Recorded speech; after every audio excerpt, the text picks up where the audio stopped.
C'est vrai, nous avons été témoins de la présentation des rapports d'enquête sur les violations virtuelles commises à l'égard des filles et des femmes. Un rapport qui nous a été présenté par la cloche ASBL. D'abord, nous tenons à remercier la cloche et à l'encourager pour cette enquête et d'en faire vraiment autant. Votre question réside sur ce qui peut être fait pour réduire sensiblement les violences commises à l'égard des femmes et des jeunes. Je m'en vais vraiment à vous présenter les différentes recommandations que nous avons émises ensemble pour réduire ces violences. Premièrement, il faut que l'État congolais puisse punir les responsables de ces violations des droits des femmes et des filles. Il faut que l'État congolais puisse vulgariser les codes sur le numérique, mais également les lois pénales.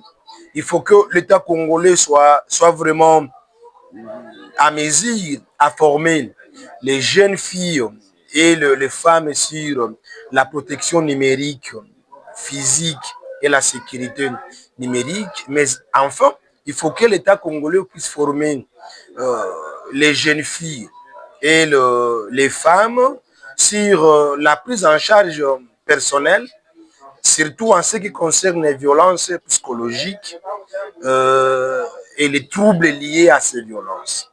Pour les établissements scolaires, nous avons proposé à ce qu'il y ait renforcement en termes de capacité auprès des jeunes filles, auprès des élèves, garçons et filles, sur les outils liés à la nouvelle technologie de l'information et de la communication.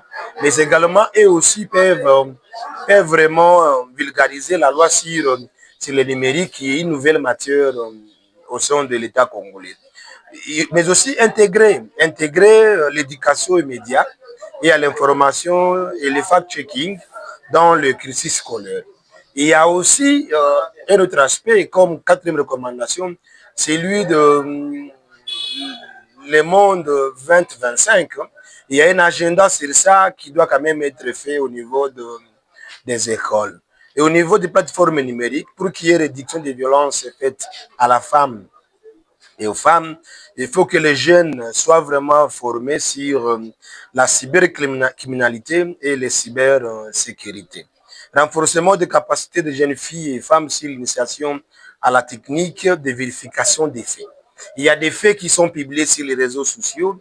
Il faut que ces jeunes filles soient quand même et aussi à mesure de les vérifier.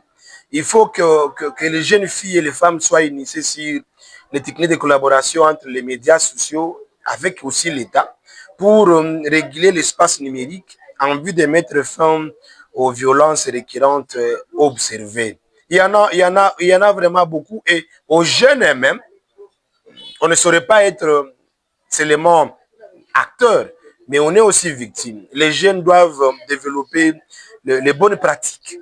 S'il y a quand même des faits pénaux observés, privilégions la paix, privilégions le dialogue, privilégions mais aussi privilégions les counseling.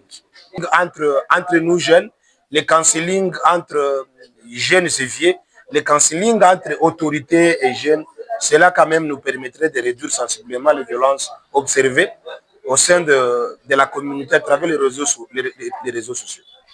Nous avions énuméré certaines violences comme harcèlement répété, comme ce que nous disons cyber harcèlement, et aussi il y a des désinformations et mésinformations dont particulièrement les femmes et les filles subissent. C'était le résultat de notre enquête que nous venons de présenter aujourd'hui devant les différentes couches de la population.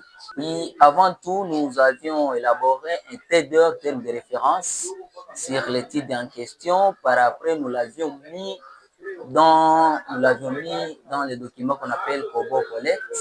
Et avec ce Kobo Collect, nous l'avions maintenant formé nos vérificateurs communautaires. Ce sont les vérificateurs communautaires qui ont mené une enquête dans 3 communes composant la ville d'Uvira. C'est par là que nous avons eu tous les résultats possibles. Ils sont les données que nous avons présentées aujourd'hui.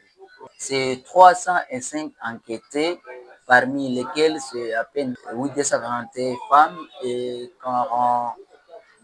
44 hommes qui ont été enquêtés dans ces rapports d'études qui parlent sur les violences en ligne chez les jeunes filles et femmes de la ville et territoire d'Uvira. Les filles et femmes sont victimes de désinformation.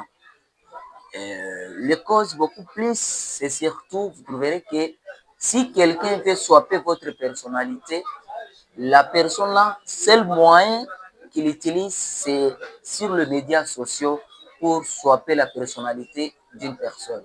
Il y a aussi une autre cause, c'est cause économique. Il y a ceux-là qui sont payés pour swapper la dignité d'une personne. On lui paye et il est là pour créer des contenus, les contenus qui seraient là pour inciter, pour provoquer des insultes.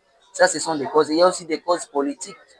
Il y a des conglomérats de gens qui créent des contenus, qui créent des désinformations, qui créent des deepfakes, qui créent des violences pour se prévaloir. Et quand ils disent cela, on dirait que celui-ci est fort en création de contenus. Vous savez que les causes sont nombreuses.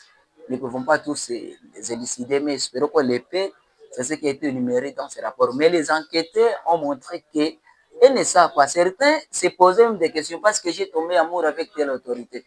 Mais parce que je voyageais, le fait de publier mon parcours quelque part, ça fait à ce que les gens soient mon compte.